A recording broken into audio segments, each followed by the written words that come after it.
maka penjarakanlah aku, siksa aku, bunuh aku jika itu perlu. Tapi jangan kau tolak aku. Aku tetap hidup karena salammu, meski mereka tak pernah sampai kepadaku.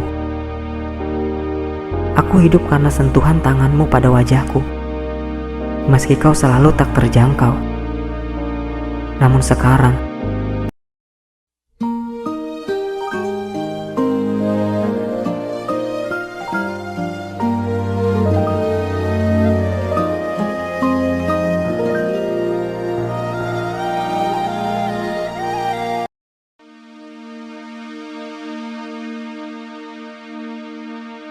di tepi sebuah sungai, Majun melihat sebuah tenda yang sudah tidak asing lagi baginya.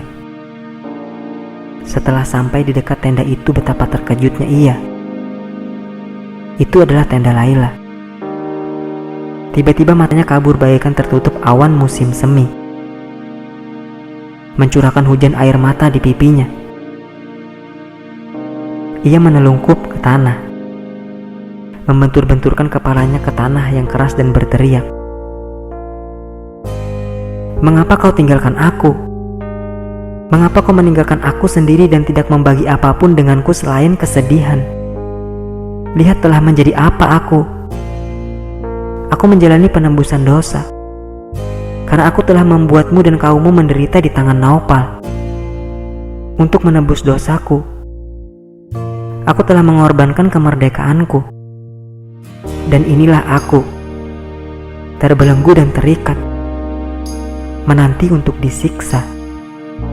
Aku tahu aku telah bersalah, dan beban dosaku telah begitu besarnya, hingga aku tidak akan pernah dapat dimaafkan. Aku adalah tawananmu. Kau harus menjadi hakimku. Kutuk aku jika kau menginginkannya. Hukumlah aku dengan hukuman terberat yang dapat kau pikirkan. Aku pantas dipersalahkan atas penderitaan yang kau dan kaummu pikul. Itu semua salahku. Apakah kau pikir aku tidak menyadarinya? Tidakkah kau lihat karena itulah aku dibelenggu dan diikat serta dipukuli sampai remuk redam? Aku telah mengakui kesalahanku, dan sekarang inilah aku, terbelenggu untuk menerima hukuman dari tanganmu. Maka penjarakanlah aku, siksa aku, bunuh aku jika itu perlu. Tapi jangan kau tolak aku. Aku tetap hidup karena salammu, meski mereka tak pernah sampai kepadaku. Aku hidup karena sentuhan tanganmu pada wajahku, meski kau selalu tak terjangkau. Namun sekarang, di saat hidupku telah berakhir, tercipta lagi harapan. Mungkin sekarang, ketika kau akan membunuhku dengan anak panahmu, kau akan berkenan memandangku.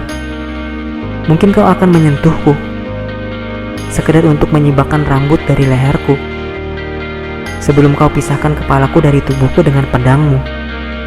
Aku tidak takut akan kematian. Untuk apa aku takut jika kau adalah algojoku? Untuk apa aku gemetar jika pedangmu lah yang menebas leherku?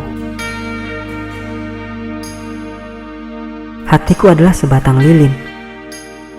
Jika kau potong sumbunya, ia hanya akan menyala lebih terang. Ketika aku hidup, semua jalan menujumu terhalang. Lalu mengapa aku tidak memeluk ajal dengan senang hati?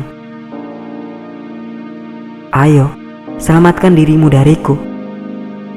Biarkan aku beristirahat di kakimu, dalam kedamaian abadi dan ketenangan yang kekal.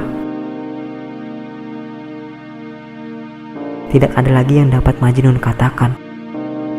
Ratapan yang mengoyak hati itu melesat dari mulutnya bagaikan sebilah anak panah. Wajahnya dibayangi kegusaran, bagaikan seorang yang dikuasai setan. Ia merenggut rantai yang membelenggunya dengan kedua tangannya. Lalu, dibantu oleh sebuah kekuatan gaib, ia memutuskan rantai dari badannya dan melemparkannya ke pasir. Kemudian ia berlari, lari dari sang perempuan tua, lari dari tenda Laila, lari dari oase, dari semua manusia, menuju gurun pasir yang berbukit-bukit. Satu persatu teman-teman dan kerabat Majnun mendengar kabar itu. Semua merasa sedih dengan berita itu. Tapi hanya sebagian kecil dari mereka yang terkejut. Kelakuan Majnun telah membuat mereka cemas untuk sekian lama. Tapi apa yang dapat mereka lakukan? Sebuah pertemuan diadakan. Dan sebuah kelompok yang terdiri dari kerabat Majnun diutus untuk mencarinya. Ketika akhirnya mereka menemukannya, jauh di dalam salah satu tempat persembunyiannya yang paling terpencil. Mereka menyadari bahwa satu-satunya hal yang Majnun ingat adalah Layla dan cinta untuknya.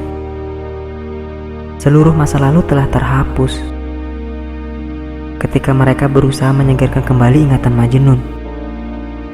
Ketika menyebutkan nama-nama teman dan kerabatnya, orang-orang dan tempat-tempat yang ia kenal, ia akan terdiam membisu dan menutup matanya, seolah sudah terlalu lelah berpikir. Segala usaha untuk mengembalikan ingatannya, untuk menyadarkannya, gagal dengan menyakitkan. Akhirnya para kerabatnya menyerah dan pulang kembali ke kota. Kerabatnya yang lain mencoba untuk membujuknya, tapi tidak ada yang berhasil. Bahkan pada akhirnya, ayah dan ibunya sendiri harus mengubur harapan bahwa anaknya akan kembali.